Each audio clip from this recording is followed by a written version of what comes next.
TheSyrupRoom right now, man. It's your boy D-John. We got DJ 713 in this thing, hustling all day in here, man. Hey, today we got a live interview going down. We got Southern in the building, man. What's going down with you? Man, I'm good, man. I'm good. Just blessed, man. Already. Man, in case y'all don't know, man, he a very talented producer from... You from Houston, right? Yes, sir. Okay, what side of town you from? I originally grew up on the southwest side, A-Leaf. Okay. So, yeah, man, we got a lot of producers in the building. I know a lot of artists, be hitting me up like, man, I need somebody to make these beats. I'm tired of getting these YouTube beats, man. I need somebody to, you know what I'm saying? So, man, we got somebody in here right now, you know what I'm saying? So, y'all pay attention, man. Hey, just real quick for the people that's tuning in, what can they hit you up at? Man, they can hit me up on Twitter and IG. It's _Southern.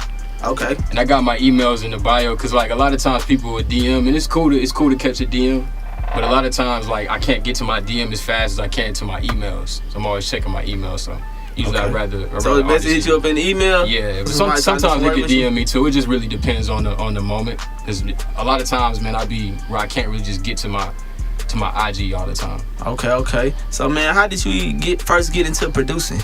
Man, I was actually rapping first. Okay. I started off as a rapper, and after a while, I was like, you know what? I'm not really getting the sound that I want, so let me make my own beats.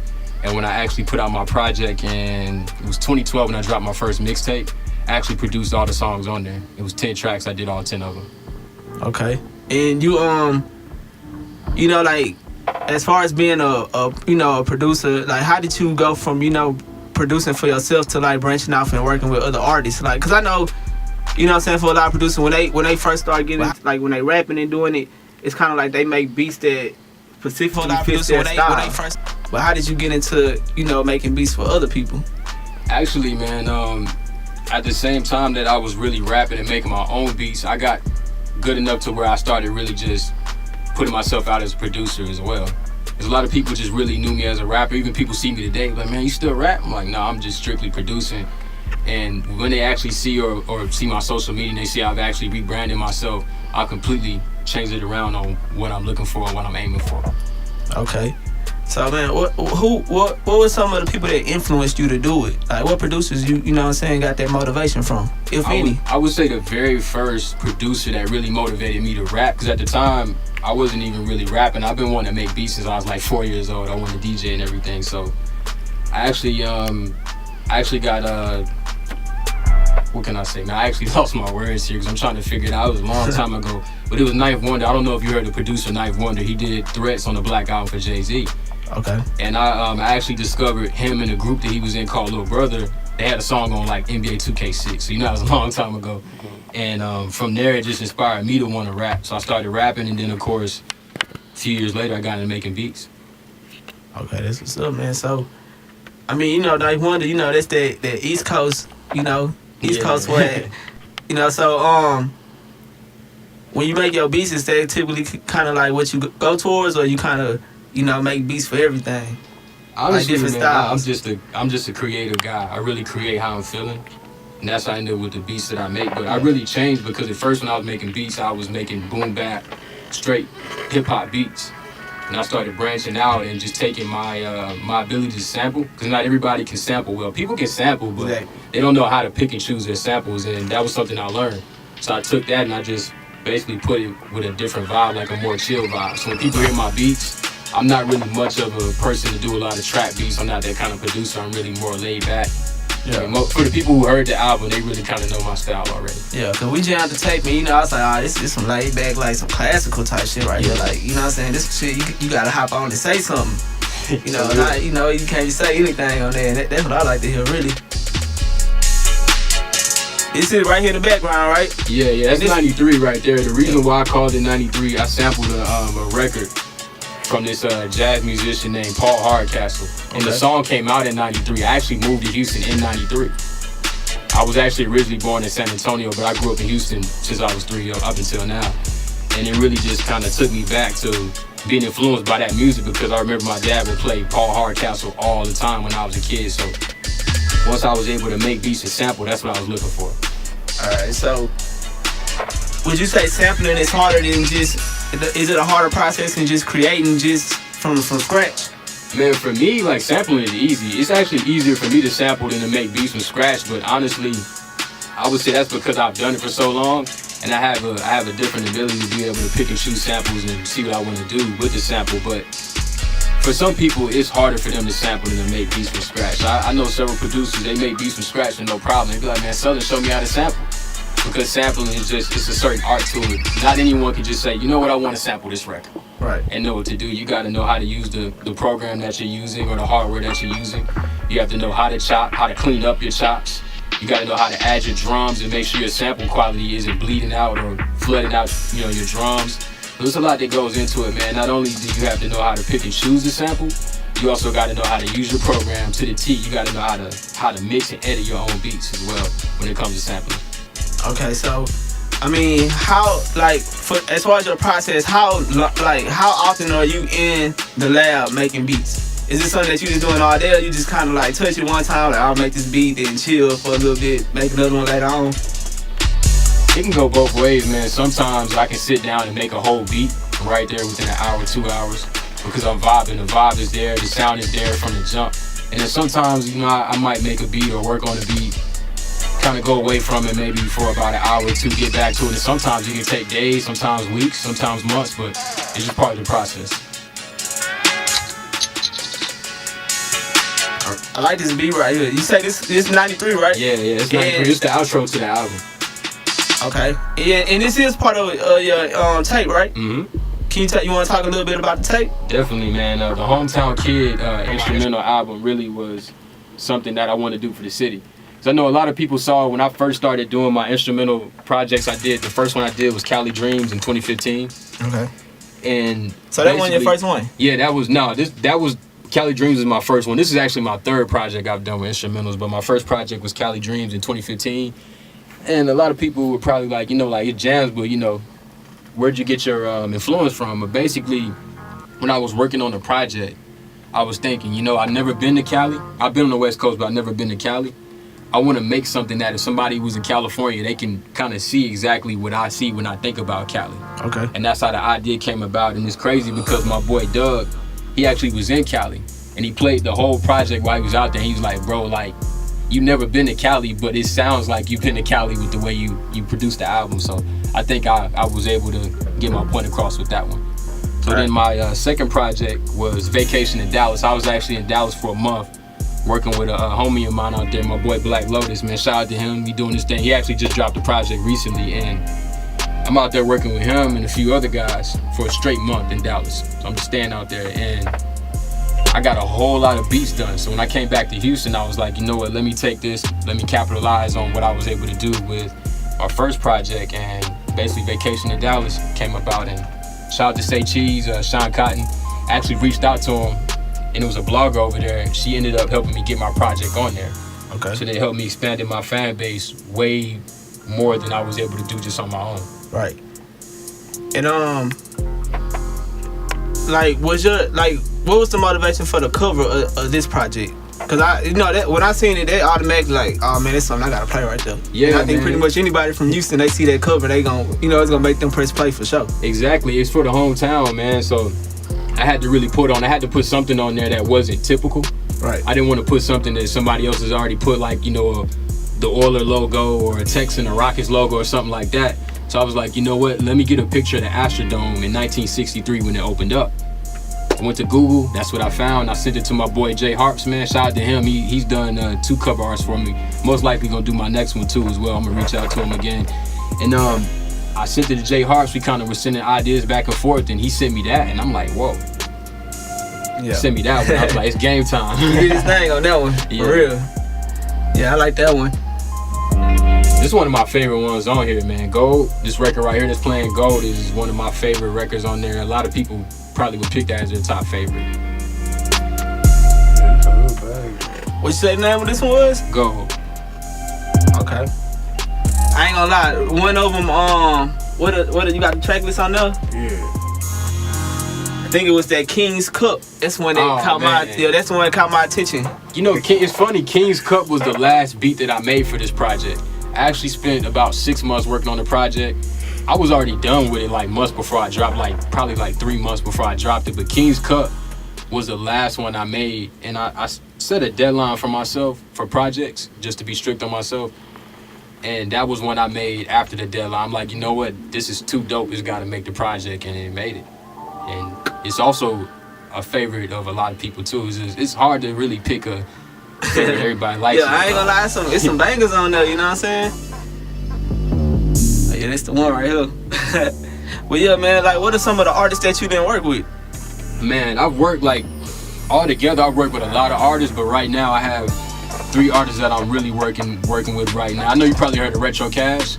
Yeah. Yeah, I'm working with Retro Cash. We got a project we working on. I'm gonna produce all the tracks. Of course, that joint right there is gonna be a banger. Like, no question. We already know. Me and him already talked about it. We already know it's gonna be a banger. My boy Sean, out of Mo City. Sean's a dope lyricist. Like, that's really, man. It's so much that I can say about him as an artist. I actually worked with him like in the studio for 2 years straight, working with this guy. So I seen his work ethic. I saw how much better he got. Yeah. I got better working with him as well. And my boy Contraband Biggs, little bro, I've been doing Biggs for a long time. Even when I was rapping, actually, me and Biggs, we both went to SFA, Stephen F. Austin State University. Oh, you was out there with him? Yeah, I was out there with him. We had a song called Ballin' that was on the radio for like a year out there. And shout out to M3, he was giving his spins, man, and people out there were loving it, like locals, there was some people on campus. A lot of people didn't even know that was us until we performed the song, and they was like, "That's them," and we like, "Yeah." He told me that market out there was crazy. Really, yeah, definitely. Yeah. I told him, I ain't never been out there. Oh, it was lit, man. I'm not really sure how it is now. I've graduated. It's a whole different story now. You was out there with him. Whole 360. But when we were there, man, it was lit. Definitely from the house parties, man. Crazy thing is, my 25th birthday, we had an apartment. It was a 4-bedroom, and OG Macko had a show out there. The party got canceled. I don't know what happened as far as with the party, but I know it got canceled. He ended up in my crib. You know what I'm saying? OG Macko in my cups. I don't sip lean, but it's part of the Houston culture, so it was only right to name the track that. Yeah.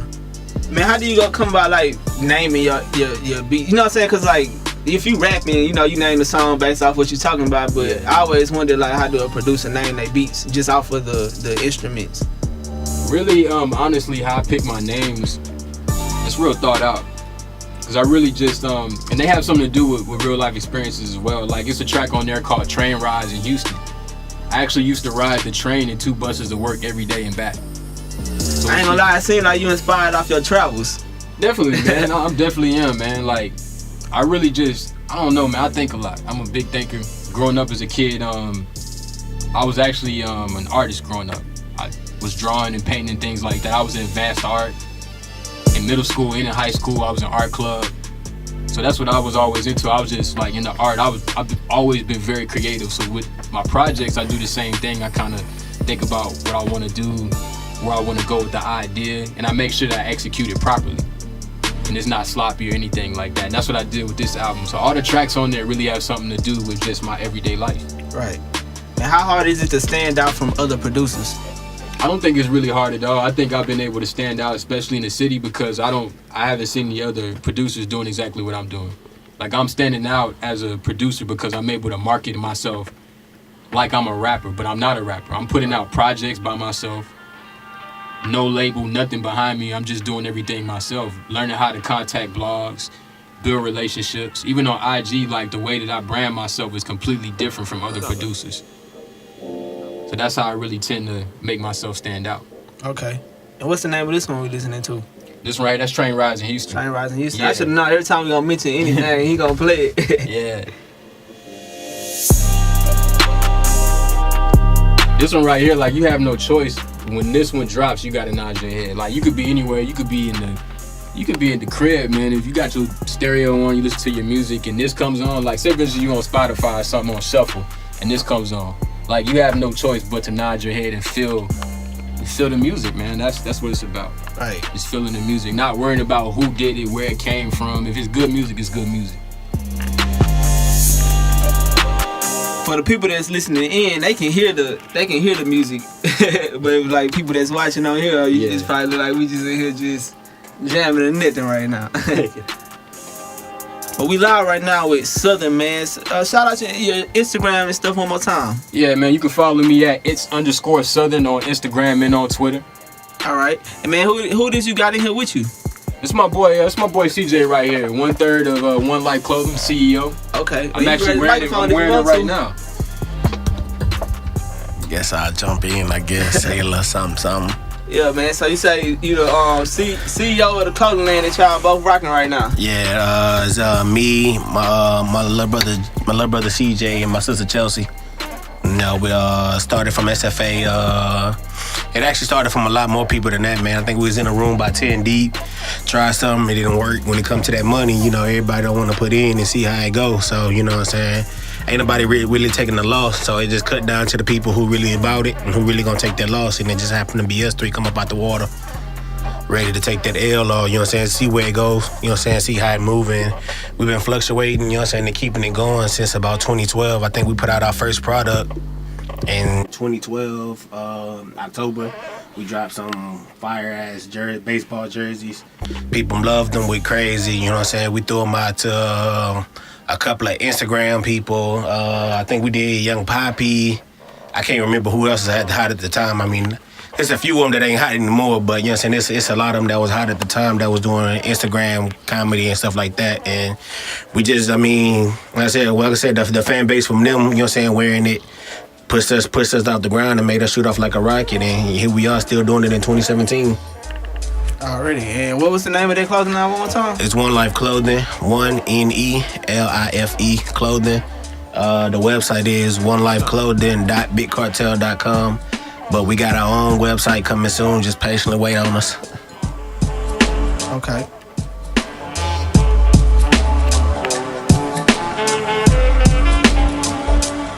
I like this one right here too. I ain't gonna lie, everyone that they play so far, I'm like, man, I like that one. And man, and I gotta definitely give a big shout out to One Life, man. Like, we all been friends for a long time, and as you can see, I'm still supporting the brand. Every time they drop something better every time. But since the jersey they dropped, man, everything has been hot. Oh yeah? Yeah. Man, I see y'all here together, like, you know what I'm saying, you got a clothing line, you a producer, but, you know, how important is it to get out here and network with people that's out here doing, you know, different things? It's definitely important because music, there's more things to music than just the music itself. Like, fashion and music go hand in hand. Right. And I'm a very fashionable guy, so I look at fashion going hand in hand with my music. Okay. That's just how I see it, man. And besides fashion, is other things too as well, because music is everywhere. Music is in commercials, movies, everywhere. So I think it's definitely important to network with people from all kinds of different businesses and just different outlets, period. Okay, man. What are some of the artists that you wish to work with one day? Man, that's why, like, who you just want to hear on your beats, like rapping over your beats? Currency, man. Currency's definitely on top of the list. Wiz, Big Crit. Man, it's a lot, man. Definitely. Me really, and I'm not really worried about chasing big placements. I just want to see the artists that I'm working with from the ground up make it, so that they can be those guys. Another producer can be like, yeah, man, I want to work with them. Man, but that's how I start, though. You know, like, yeah. That's really how I start. Definitely, man. I feel like if people have more of that mentality of wanting to build their own brand and want to do their own thing, and I think we'll have more successful artists. I think a lot of people get caught up in wanting to be like somebody else. I mean, you could be cool for a moment. You can see that somebody's doing something that's popping, and you be like, yeah, I want to do that. But I mean, after their run, and you want to copy their style, and when their style runs out, you want to go out with them, or you want to keep going and have longevity because you developed your own brand, your own name, and built your own empire. Right. Man, from a producer standpoint, what do you feel like an artist needs to do for Houston to, you know, break it to like a mainstream level of rap? Cause we got a lot of talent out here, you know what I'm saying? But it's like hidden gems out here, man. We got it, but it's not really exposed to the rest of the world. Yeah. Like, what do you feel like artists need to do to be able to get that exposure to branch outside of Houston? You know what, man? It's a lot of things artists can do, because I feel like right now we have a lot of talent that could break out right now. Right. But I think it's also, on the other hand, it's a lot of guys that really don't know how to really put themselves in position just with the little things. Because without having a record label, there's no A&R. There's nobody to tell you how to work on your image. There's nobody that's going to tell you how to build your brand. Labels used to do that. They used to sign guys that had talent, say, okay, you have talent, we're going to develop you. Exactly. Now it's like, if you're an artist, you're not even going to get signed or get a call from a label unless you've already put on for yourself. You already Yeah, you built pretty your much brand. got to be established already, and Exactly. they just The label's gonna come in and just dig in your pocket. Now they're gonna be able to give you money to put out albums. They're gonna give you advance so that you can get studio time in a better studio and things like that. But independently, if you're able to do everything you need to do, as far as working on your brand, building your own empire, just learning the business, which is definitely important, then artists can break out mainstream and not even have to worry about a label. Yeah, cause that's I feel the same way. It's like these days, like you can have the talent, but you can pretty much buy your way into the game. Like with the right amount of just hustle and grind, you can get into the game. That's how I see it. You just gotta keep going. You feel like it's the same way as for a producer trying to break in the game, it's the same way, or do you feel like it's the same more important as of who you work with? I'm gonna comment on the last question. I'm gonna get to that one too as well afterwards. But I think I feel like I kind of agree with that. But then again, money can only get you so far, especially if you don't know what you're doing. So if you are putting that bread into it, if you know what's going on, then you know exactly how to exactly what you need to do. So it's like you have artists that will have the money to actually invest and put into it. But then again, at the same time, it's like if you can't put your money in the right place, how's it gonna work for you? Right. Like if you're spending a whole lot of money on your clothes, but if you putting out your album art and your album art is trash, and your Instagram, like you on there putting stuff that has nothing to do with your brand or nothing to do with your music and expecting people to, follow along and get fans and build that fan base to put you on, it's probably not gonna work. Exactly. Everything has to be calculated. So even with money, you can have the money, but you gotta have the brains too. Yeah. And you gotta know what's going on around you. Yeah. Or you pretty much just gotta know all the right people. Exactly. You gotta know the right people too, and it's about the right people knowing you as well. Yeah. I mean, that's why networking important, but a lot of people feel like they don't have to do the networking stage to get them where they want to be. But I was like, man, you gotta network and get heard by somebody. Exactly. It's the same way. It's the same way with artists that don't like doing shows. Like you can't put a single out online and expect it just to blow up online overnight. I mean, you have your overnight celebrities, but it doesn't work for everybody. 9 times out of 10, you got to get out there. You got to do the footwork. You got to do the shows, even if you're not getting paid. Right. You never know who's there. You never know who you're gonna link up with or build a relationship with. So even like it's events that I'll go to, I don't even really have any business being there. Like Q-Stock events, I'm not performing. I don't know anyone that's performing, but I'm there because I don't know who I might bump into. Exactly. I never know who I might end up. That's actually how I met you. Yep. I'm at a Q-Stock show. I don't even know anybody that's performing. I'm just there. I'm scoping out the spot. I'm with Biggs. Biggs ends up knowing you. He introduced me to you because I'm like, man, I'm trying to go to the TheSyrupRoom. Introduced me to you and look what's going on. We here. Exactly. And me, I pop up everywhere. I just be there. For no reason. I just come. But I mean, I feel like that's important though, because you want people to see your face. You want people to get familiar with you, know what you're doing and stuff like that. And the only way they can work is if they see you. You know what I'm saying? Even if you just got a strong social media presence, you on there all day and they seeing you all day, you can. It ain't the same, but it helps. It's better than not doing nothing at all. Exactly. And even if you're not, as an artist or producer, even if you're not making music, there's other things you could be doing with your time to try to get you to where you want to be. But to answer the last question you were saying, I think with a producer, it's a little bit different with producers now than artists. With producers, it's all about building a relationship with the artist and taking that relationship and making that something that can actually blow up. Getting with an artist, putting out projects, more than one, multiple projects with that artist, finding an artist that you can stick with that's gonna work as hard as you are to get to where you want to be. I think that's the dudes. I wanted to brand myself as if I'm an artist, but I'm a producer mainly because I want to build my own fan base. At the end of the day, I want to be like a Ninth Wonder, like a Jay Dilla, like a legend. Like Jay Dilla got instrumental projects and just beats that people love that you never even heard an artist rap on because you love the producer's sound so much. That producer has their own fan base. They don't even need an artist to do anything. Really, Ninth Wonder can put out an instrumental project right now. He's got people going to go listen to it because they love Ninth Wonder for him and for his style. He doesn't even need a rapper to be on his beats. But at the same time, for a producer to get there has to be some kind of breakout record. Yeah, definitely. Right. It's like that one artist, not even that one artist, but you never know who might hop on the song and say the right thing. Exactly. So this another one out the tape, right? Oh yeah. Skylines. This one, man. This joint right here is White Diamonds. This one, White Diamonds? Yeah, this is White Diamonds right here. Definitely love this one too. Like, this is the second track. The way I started off the album, I started off hard, kind of getting people into it, and then I kind of got more laid back, more smooth with it, and ended it off with a nice vibe. So it does flow. It's not just an album where I put 10 beats on there. It's definitely thought out, just like a real album. You can sit back, listen to it all the way through without no skips. Right, man. So, you know, say you give an artist a beat and he make a song like you not feeling at all. Would you still let him throw it out there? Yeah. On top of your beat? I'll let him know. I'm actually honest with the artists I work with, mainly because at the end of the day, it's all about putting out a great finished product, and we got to be honest. I'm probably a tough critic on myself than anybody else can be, because I make sure that anything I put out with my name on it is good. I don't want to put nothing out that has people questioning my talents, my abilities, or anything. Anytime I put out a project like this one, I mixed this project, made all the beats myself, did everything. The only thing I didn't do was a cover art. Other than that, I handled everything else, did my copyrights through the government. Yeah. Did everything I needed to do to put it on, I put on iTunes, Spotify, I did all of that, man. I just did my research and got busy. Man, do you feel like YouTube hurts or helps a producer?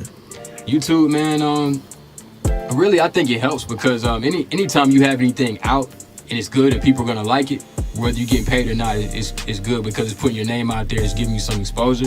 Right. I think it's helped a lot of producers. You have producers making 6 figures off of selling beats with their own website and putting out YouTube videos. I mean, I like the idea. I just don't think it's the idea for me. I feel like I want to be a little bit different. Like, I want to be kind of like a Knife Wonder, Jay Dilla, Alchemist, right. Prodigy, not Prodigy, but I'm sorry, Havoc from Mobb Deep. I want to be like that. I feel like that happens just by, I'm not gonna say like by not being accessible, but just being kind of just, you know, like exclusive. Like, man, you got that beat, man. I've been trying to get, you know, like some shit like that. I feel like that's how they be doing it though. Some of them, but you know, I guess it just depends on who they working with at the same time. Yeah, this is Skylines right here. Did you ever feel like you was like pressured into sticking to like that classic Houston type of style at any point?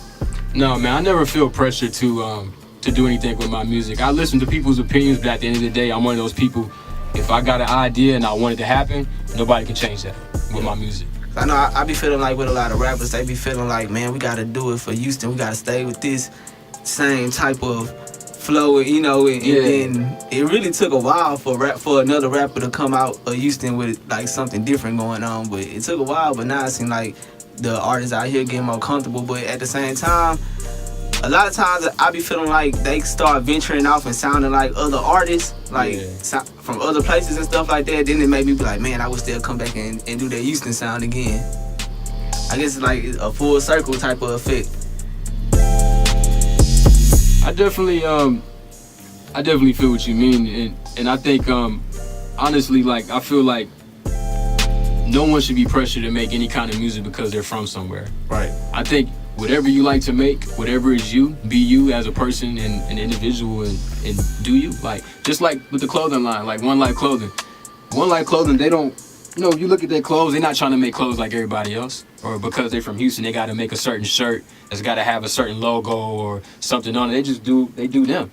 Yeah, but then I feel like that's how you can branch out and get them sales everywhere. Exactly. You know, because somebody in New York ain't going to be like, man, I want to buy a Houston shirt. Because I know I ain't going to just be like, man, I'm going to give me a New York shirt. You know, I mean, if it look clean, I might, but just not for no reason. I definitely agree, man. Now, at times you definitely want to do something and show the hometown love and put out something that's going to give the home, you know, show hometown pride. But at the same time, I don't think you should ever box yourself in just one thing. Do you and do whatever you want to do. I feel like music, fashion, life, there's really not any boundaries of what you can do as a person. If you want to do it, don't let anybody else tell you can't do it. I mean, I grew up in an environment like that where, you know, people would laugh at my ideas or didn't think that what I was doing would actually work out for me. And then when they see what I'm doing is actually, you know, is catching on and what I'm doing is showing success, some people have no choice but to stop and show you love, and some people are gonna act like haters, but they're really not haters. They're just undercover fans. Right. They really respect what you're doing because you're fearless. You're fearless, and you don't care what anybody says. You're doing your thing regardless. Just staying consistent with it. Exactly. And that's what I did with producing, man. When I started wanting to produce, it was at one point, man, I felt like I couldn't go anywhere. And somebody, like back when I was in college, man, people was like, that's the guy that was on the cypher, that's the guy that was spitting. Everybody was showing love. But I decided, you know what, rap is not the lane I want to go right now. I'm going to go into this producer lane that I've been wanting to go in for a while. Some people really wasn't rocking with it or feeling it. But I was cool with that because I'm like, you know what, over time, I'm going to gain more people that's going to like my music anyway. So if you don't like it, then, oh well. That's how I feel about it. Cause how I see it, I feel like rap is like the gateway. You know, they say like weed the gateway drug, like rap is like the gateway drug because like once you get into rap, you start like, you know, eventually you gonna start figuring out the business of rap, and then you gonna start saying like, man, people making money off this, people doing this. You gotta get this done, and then you might be like, man, I'm better at doing this than I am at rapping. You know, I think people just start branching off all over the place. It's crazy, but I mean, some people still stick with rap. Like they never gonna stop rapping, they never gonna stop doing whatever they started doing. But a lot of people also start branching off and just doing other things. I mean, just cause they figure out about, you know, they learn it. Cause I know when I started, like as an artist, I ain't know about half the stuff I know about now. Like half the people behind the scenes, they got all these different jobs that make all this money all these different ways. Never even would have knew that existed. You know what I'm saying? Yeah. Start trying to push my shit in. Be like, man, I need some marketing, I need some promotion, I need like, man, like all this going on. Shit, let me try to do it myself. But at least you thinking about that. Cause you got artists, man, like I see it all the time. Artists would just be like, hey, I wanna rap. They have no idea, they have no plan, nothing. They don't understand the business side. Some people think all I have to do is just say some words on the microphone and people gonna love me. But they don't. They gotta eventually figure it out, cause they gonna, or then they just gonna be doing it for nothing. Cause I know, like for me, I was going to the studio, I was buying studio time, making songs, but then I just put it out for free. Don't make no bread from it, but I just spent all this money getting the beat, getting the session and all that. Studio time, man, just killing you. Eventually, I was like, man, if I'm trying to hustle, I gotta flip this. You know what I'm saying? Like anything else, like it gotta be money. You know, if I'm spending money on it, it gotta bring money back. And then that's just thinking like that. I feel like you just start figuring it out. Like, man, I gotta do this, I gotta do this. But you're right. A lot of artists don't think like that, or they don't even know too. You know, they just ain't up on game. They do it for fun. Which I feel like it's good to do it for fun because like when you get like a lot of major rappers that's got these major labels behind them, like they got the, you know, like they just got it to where they can focus on rap and they got somebody that do everything for them. But you gotta also work your way up to that point to where you can have it like that, or you ain't gonna never have it like that. But then I think that's why so many artists stay independent, because they work so hard to get a label or to get a deal, and then at the end of the day they figure out the game and like, I don't even need these people. Shit, I can do it on my own. Exactly, man, and it's a relentless grind. It's something that you can't just wake up and say, hey, I want to be a rapper, I want to be a producer. Just like you can't wake up and say, hey, I want to paint like, you know, I want to be Picasso, I want to be, you know, you can't just really get up and just say you want to be able to play the piano. You want to be a Beethoven or something like that. That takes work, man. It takes a lot of effort. You gotta grind. You really gotta put your all into it, or else you won't get nothing out of it. And a lot of guys I see, they do this music stuff for fun. They really be wanting people to take them serious, but it's like we see you don't take it serious. You just want to do it for fun. At this point, I'm having fun with doing it, but I don't just do it for fun. I do it because this is my life. Right. This is something I've been wanting to do since I was a kid. I've always been creative. It gotta be like an everyday part. Like, yeah. That's how I be like, man, you can't just want to live like this. You gotta actually live like this till you living like this. You gotta believe, man. You gotta have faith. Yeah. That's one thing you gotta do. You gotta believe. You gotta have that faith. That's the key, because it ain't gonna never be easy. It really like the farther you go, the harder it get. You still like, man, I did all this. I feel like I ain't did this for nothing. But shit, you might be a day away from everything happening for you, but a lot of people give up before they even realize it. I've seen it, man. I know a lot of people, even before I was doing music, that I saw doing music. And even when I first started, I saw people that were doing it before me that I thought, man, like, if this guy keeps going, they got something. But a lot of people stop because really, when you want to become a rapper specifically, it takes a lot of money. They do. If you really want to be legit, it takes a lot of money. You can't get everything for free. A lot of people think they can get free beats, free studio time. When you come to the studio, a real studio, you got an engineer and they clocking you by they charging you by the hour. it's all business time. You realize like I'm putting a lot of money into this. Is this something I really want to do with my life, or do I really just want to do this for fun and just get a closet mic? Yeah, and then even after thinking like that, they start thinking like, oh man, like, what my shit's up, what they ain't feeling my shit. A lot of people don't even put they stuff out. Like, they sitting on a gold mine of music, don't put it out. I feel like at that point, you can't really worry about who's gonna feel it, who's not. That's why I'm so hard on myself, because I know if I'm not feeling it, then nobody else is gonna feel it. So let me make sure before I put this project out or whatever I'm doing out, let me make sure I feel it first. That's make sure the work done, just so I can post online. I'm gonna make sure it's dope before I post. I'm not gonna post nothing that's questionable. It's gonna have people laughing at you. You know, like you have to. A lot of people have to remember you have an image you have to protect as an artist. If you want to be serious with it, it's a business. A lot of people, they really just, I see it every day, man. I'm not saying I'm perfect or I'm on or I made it. You know, I haven't done any of those things. I'm still on my way. I'm still at the bottom trying to move up just like everybody else. But at the same time, there's certain things that we gotta pay attention to, and we gotta be real with ourselves. We gotta look ourselves in the mirror and say, hey, is this what we really want to do, or do we really just want to step back and just kind of just play with it? Exactly. Man, how hard is it for you to find samples? Like, is it you just gotta like you like pay attention to all like music like that? You know, like you already be having in your head what you want, or you just kind of find it as you go?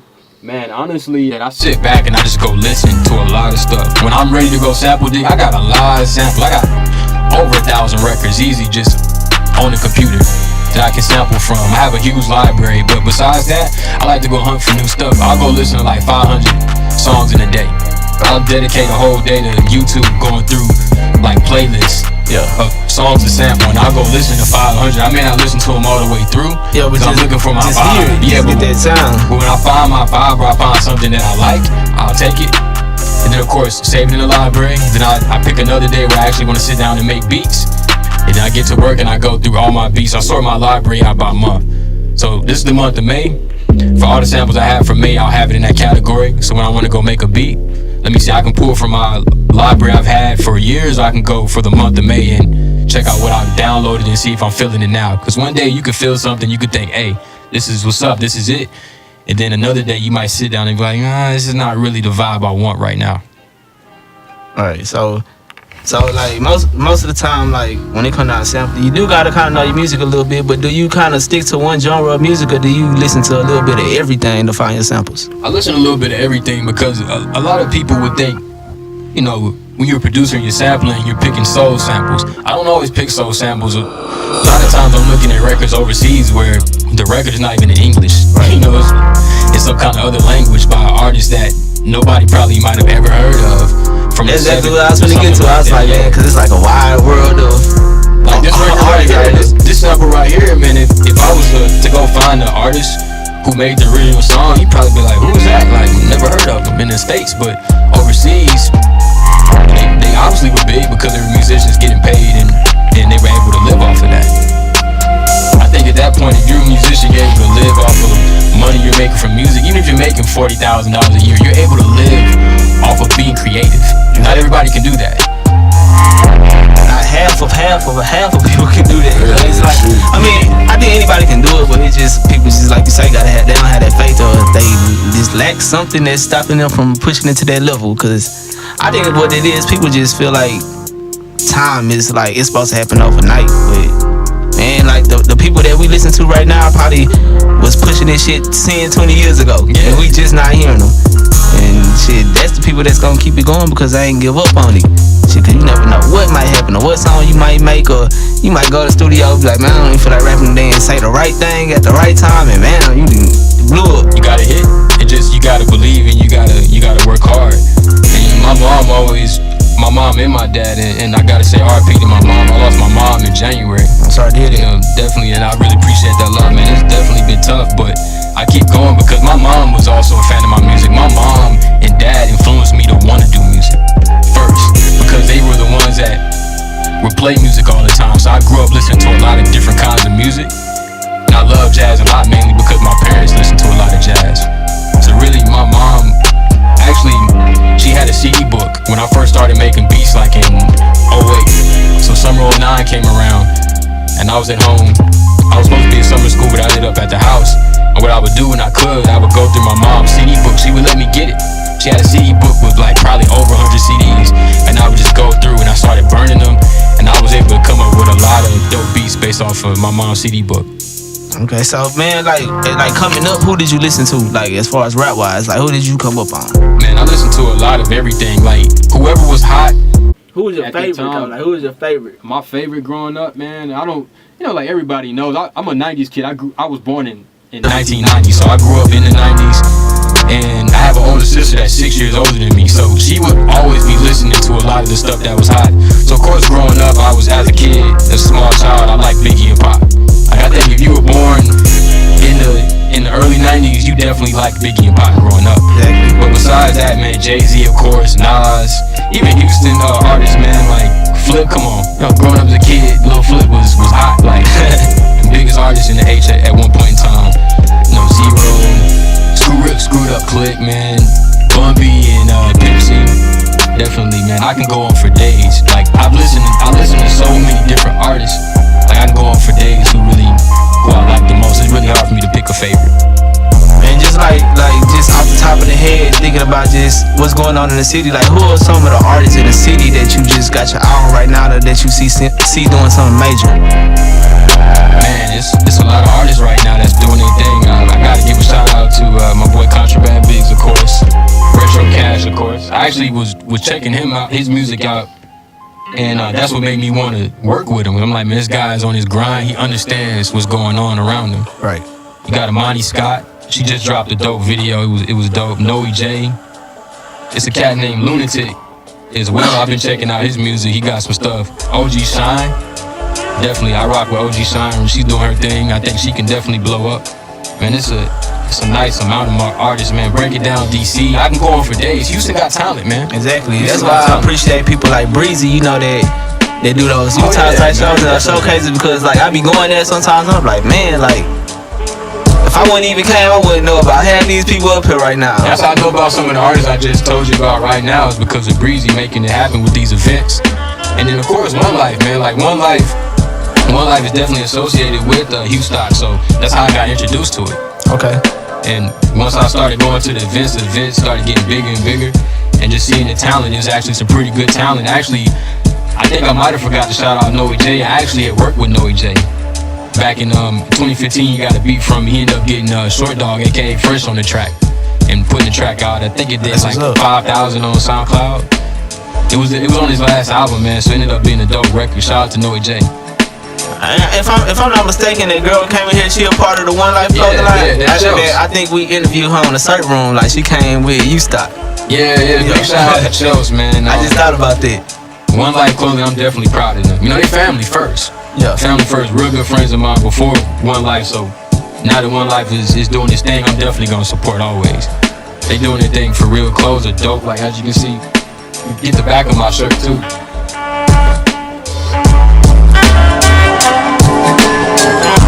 The front says never say die, and on the back it says One Life. You got Eye of the Tiger back there. Man, that's why I like to see these clothing lines out here. I feel like Houston like home with some of like the flyest clothing lines out right now.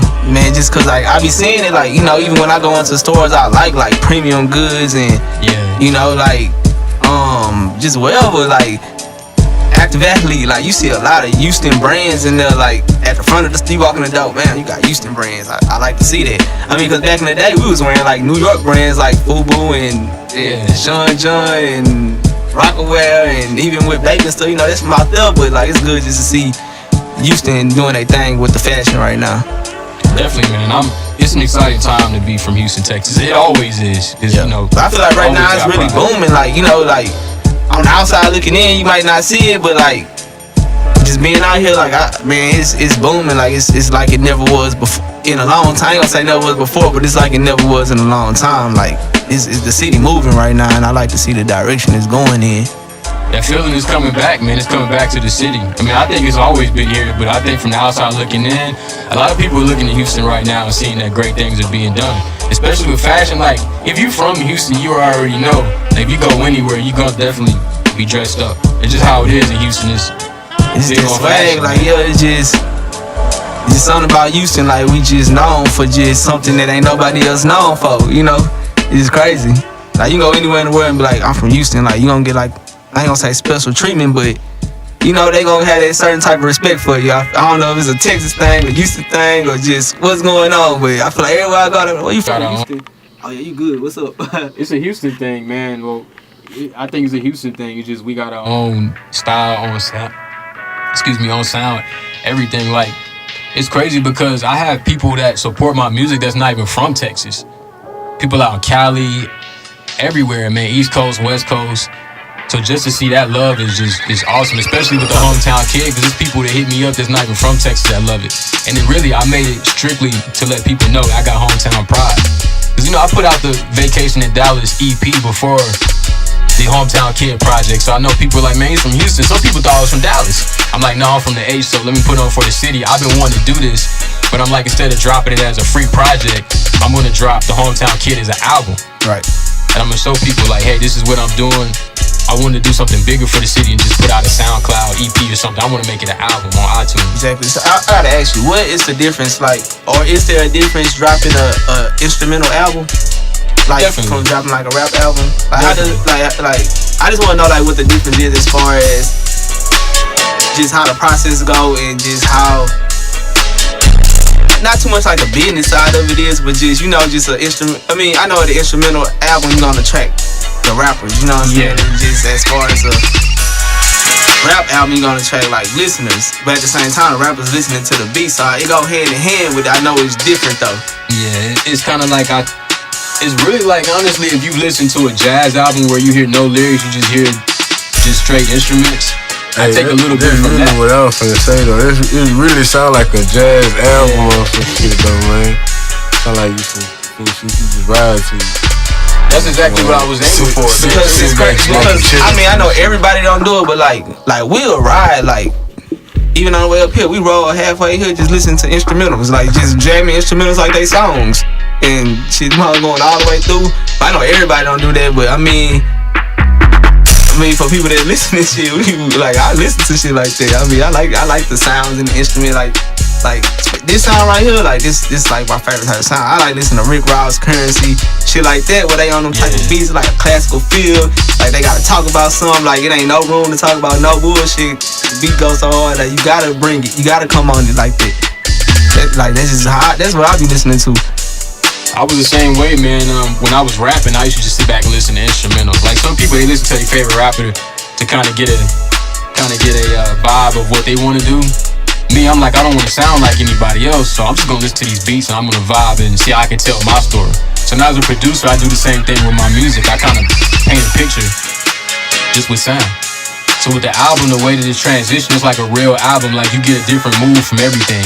It kind of has, like, you can tell, of course, it has my signature sound on every beat, but each beat has its own, it's able to stand out as its own. You can't really point out two beats on this album and say these both sound the same. Right. They have you can tell it's my signature sound, but every beat is different.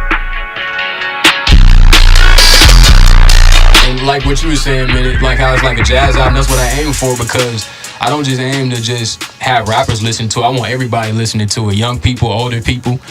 And so what would you say is next for you right now? I'm actually working on the EP right now. I have the name I want, but I don't want to release it yet until I have it set in stone, because I know me, I can change my mind at any moment and go a different direction. But I'm working on the EP, probably going to do maybe like 5 to 7 tracks. Instrumental, and I pretty much have all of them done. I'm just kind of touching them up a little bit. I still may make a few new ones, but I definitely think there's gonna be something real dope that people have been waiting for. Because the album, people love the album. I didn't get any bad comments on the album. Of course, and the way I prepared the album, I knew that I was getting a very good. So pretty much got a lot of good feedback back from this project. Yeah, definitely. So now I'm looking to do this EP to kind of show people that I have been working, I have been doing what I need to do. And of course from there, me and Retro Cash working on the project, me and Sean working on the project, me and Contraband Biggs working on the project. So I'm doing that as well. I mean, I'm always trying to keep myself busy with some kind of work. If it's not doing some kind of research, it's making music and not making music. Just looking up talent to work with as well. I also do look on social media. I'm paying attention. I keep my eyes open. So you about to listen for artists, and you check out other local producers as well? I do both, man, because I like to see other dope producers do their thing as well. It's producers I follow on Instagram right now that's doing their thing that in Houston. So shout out to Baker Young too. I actually did some work with Baker Young. He's another dope producer as well. He's done a lot of stuff out here in the city. You know, people who are listening right now, people who are gonna see this interview probably know what I'm talking about. But Baker Young, definitely a dope producer. I ain't never heard of him, but I definitely gotta check him out. Oh, definitely, man, definitely. And you see yourself doing another rap, or like, you know, you jumping back on the other side of the board and doing, you know, some music of your own? Yeah, definitely. I see myself getting back to rap one day. I'm not gonna promise that it'll happen, but I can still rap. I just feel like producing is the lane I want to be in. I'm more of a low-key kind of guy. I really don't need a lot of attention like that when I go somewhere. And being a rapper, you have to be a people person. Right? You have to be a people person. Your image gotta always be up to par all the time. There's certain things you have to do as a rapper, and me, I really would rather not do it. I'm more chill. I'm more laid back. I'm kind of really just, you know, to myself, really. Right. That's kind of how I am. So being a rapper, I can step outside of my box and do that, but to be a rapper in the spotlight, then you want to be in. Exactly, and you end up having a spotlight that you want. You end up being a star, celebrity. You can't go nowhere by yourself. You need security. You can't really. There's no such thing as privacy anymore. If something happens, TMZ got it. DJ Academics got it. You know, some kind of blog has got it. Say Cheese is picking it up. You can't do nothing these days without. Most people do it for that reason. Like, man, I do this. I know I'm finna be on the blogs tomorrow. I'm gonna drop my album next Tuesday. It's going down. You're gonna be on World Star. You're gonna be on Academics. You know, everybody's gonna be posting it everywhere. You're gonna be the topic of conversation everywhere, just off of something that a regular person would have did. Nobody would have cared about. Nah. Don't get no recognition for it. They'd be like, hey, we seen you seen so-and-so in the grocery store. TMZ following you with a camera in the grocery store. Like, man, I'm just trying to get some cereal and milk. You can't really live your life the way that you want to. Yeah, but that's another thing. Another good thing about being out here in Houston too. We don't have that big, major press like that. You know what I'm saying? To where you just gotta go somewhere. You got cameras all in your face. I mean, you do gotta. You know what I'm saying? Nowadays, everybody got a phone, so it's gonna get out there, but it's just in a different type of way. But think about it, if a fight breaks out in the Gallo, like the Sauce Walker situation, it's gonna go viral. Cause everybody from Houston gonna make it go viral. I'm like, hey, so-and-so is getting beat up in the Gallo. And then all of a sudden it's on World Star. You know, it's being picked up by all kinds of different media outlets as well. I mean, Houston's a huge city. Exactly. Definitely. But I feel what you're saying. You're not gonna have to worry about TMZ running up on you everywhere you go. Like you would possibly, you know, if you're in Hollywood or something like that. Exactly. But I feel like eventually, with all that we got going on, they're gonna be out here too, real soon. Oh yeah. It's headed that way. You saw Love and Hip Hop was coming, man, but yeah, it wasn't going down. They weren't gonna let it going down. I don't think they just wanted the city to be represented in that type of light, and I think that's kind of why they shut it down. And I feel like it might come back though. Like, I mean, it's a lot of money to be made, and you know, and a lot of people that's gonna get put on because of that. And I think they know that, but I think they wanted to probably pick a different lineup, or you know, just represent it in a better type of way. Yeah.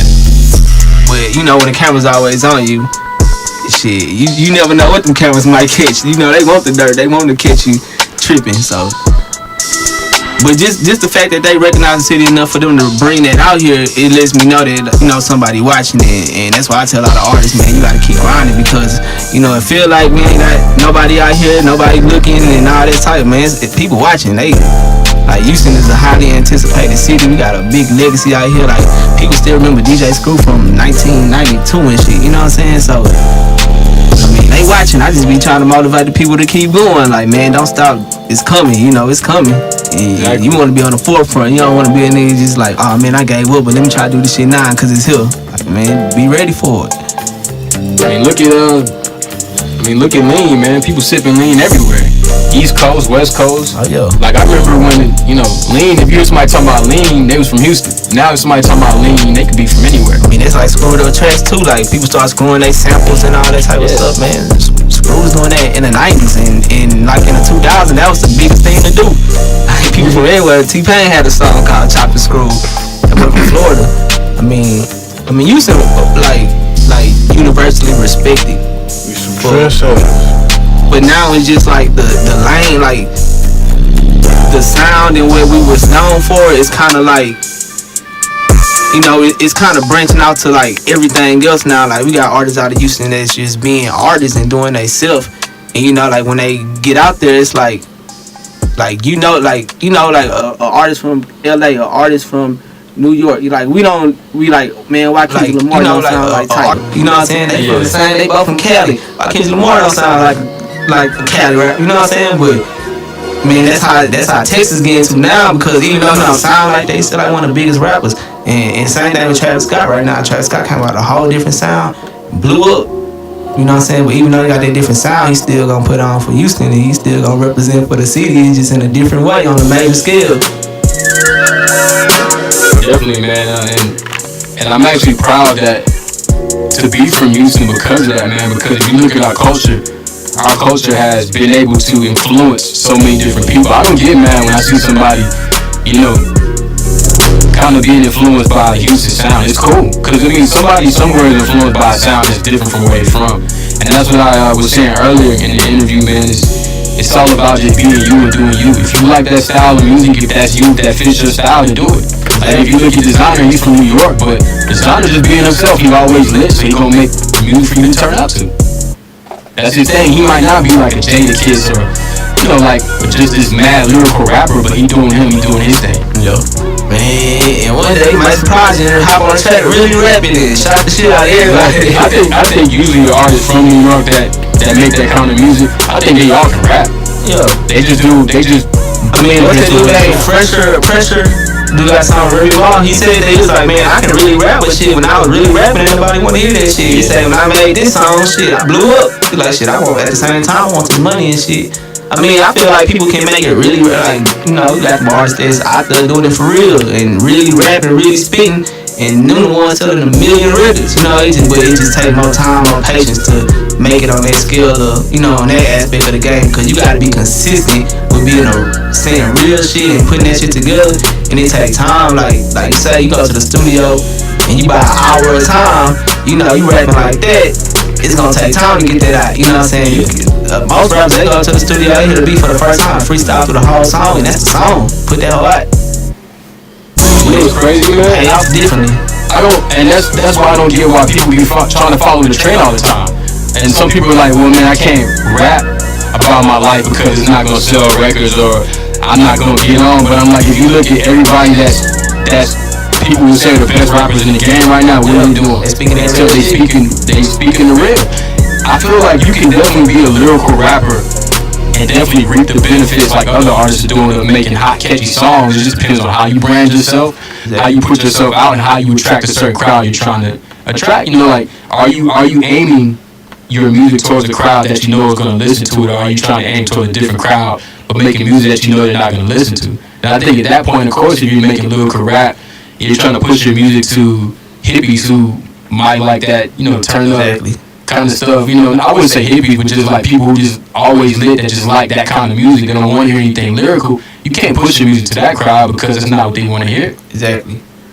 But man, I don't know, I just feel like it come down to just being relatable, making your art relatable to, you know, just to yourself, because I mean, we all humans, we done all go through the same shit, the same problems, you know, the same just, you eventually go through the same shit everybody else go through in life. So when you speak on it, it's always gonna be somebody that can relate. Like, damn, I'm here now, but I remember I went through that shit. You know what I'm saying? Even like listening to your beats, it's like, damn, you know, I smoke real sweet and jam the shit out these beats. You know what I'm saying? Like, cause I'm relate to what's going on. I'm feel that vibe, and it's, I think, same thing. Rappers, artists, painters, whatever you doing, like, you just do it and stay true to yourself. Like, people gonna relate to it more than if you out here trying to fake it, because like, you out here trying to fake, like, man, I spend $1 million a day. Like, I don't spend $1 million. I ain't never seen $1 million. So if you doing that, like, I'm only gonna want to jam your song when I just got a whole bunch of money in my pocket. I'm in the club, I'm in the strip club, or, you know, I'm spending money. But then at the same time, I can't listen to you too much because you may want to spend money. I'm trying to stack my bread, so I finna go jam. I'm gonna go here talking about some real shit, because you made me want to get on my grind and do some shit. I mean, but everybody look at it different though, because somebody else might look at that rap like, oh, you spend $1 million a day? I need to go grind and give me $1 million a day so I can spend me $1 million. You know, like, it's just how you look at it, how it's perceived. But I mean, I feel like it's just better stay true to yourself, because that's just the people that I see that's most successful and have more longevity in the game. Everybody else just kind of fade out. You know, like, it's good while the shit you was talking about lasted, while that phase was good, but then after it was over, shit, we don't hear from them no more.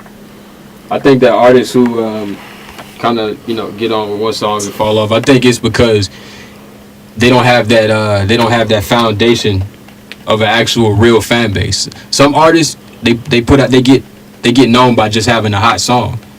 You just imagine they get on with that one song. If you think about an artist who might have had a one song and they might have then kind of fizzled out, it's because people only knew him for that song. They don't know a body of work before that. They really don't know anything that makes them really appreciate that artist. They just know that one song and they like it for that moment. But of course, everything has its, everything fades out that's trendy. So when people are on to the next trend, they like, oh, that artist, I don't listen to that artist no more. Niggas only like, oh yeah, that one song they had that was catchy, I like that. But after that, it's on to the next. They don't have anything that artists can really hold on to because they really don't relate to nothing they saying because they only really like one song. Exactly. But man, look, we almost out of time. I gotta get it out. But yeah, man. Any last words you want to speak on? Definitely, man. I do everything that I do to inspire. I want to inspire people to be better, want to do better, and want to go for their dreams. No matter what your dream is, it doesn't have to be music, but I feel like if you want to do it, and don't let anybody hold you back. Because I think fear is one thing that stops us the most. It's us having fear. Not the people around us being scared for us.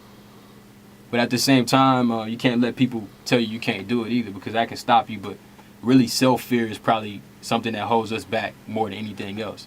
And I even battle with it. We're human beings, we're not perfect. But I try to tell myself all the time, hey, you believe in God, right? You have faith, right? Continue to work hard and see things get better for you. So me, I've been working hard for years. Even my One Life crew, all my friends, they know, they used to see me grind. Like, they used to come in my room and see me making beats. It was one point where when I was in college, I didn't party. I went to like one party the whole school year. I was worried about making beats and getting better at that. And then once I looked up and I looked at people who I knew that were doing it just to do it, I ended up being better than them real quick because I was always grinding. I wasn't sleeping, I was always working. So now that I'm in the position I'm in where I know I have the talent, I just have to keep grinding so that more ears can hear my talent. I know I can be where I want to be one day. I just have to keep going, stay focused, and most importantly, keep my faith in God. Already, man. I appreciate you for coming out and rocking with us today as well. And no problem, man. It's all love, man. And one more time, just one more time, just let the people know where they can find you at. Definitely, my social media on Twitter, of course, and Instagram is _Southern. You can follow me on there. Definitely, I have my emails in the bio. Hit me in my email if you definitely want to do business. And, of course, I'm down to work with anybody that's taking it seriously. But for people who are not taking it seriously, doing it for fun, kind of expect, for somebody else to do the work for them, I'm not doing that. Man, you should. I'm trying to move forward. They shouldn't want you to do it like exactly. You gotta be willing to build with people that's trying to get to where you going. All the people I surround myself with are people that are trying to do what I'm doing, trying to be successful. There's nobody in my crew of friends who are not trying to be successful. Everybody's trying to move forward and do something better in life. And to me, I think if you're trying to do something better, you got to surround yourself with people who are trying to be better as well. Already, man. Hey, it's your boy Southern, man. Y'all make sure y'all go grab the album, man. What is it one more time? The Hometown Kid. Definitely you can check it out on my IG link in the bio. Of course, on Twitter as well. It's my pinned tweet. You can definitely check that out. I got the link on there. And definitely something that everybody can enjoy. You can play this at barbecues, just chilling at the house. Like you said, you sit back with a sweet. You can let the whole thing play. You don't even have to skip because you're probably not going to want to skip. Right. Well, there you have it, man. The Hometown Kid is out now, man. It's your boy Southern Dijon. We signing out. It's the TheSyrupRoom. Don't forget the $sign when you spell my name, man. For everybody out there. Already, man. We gone.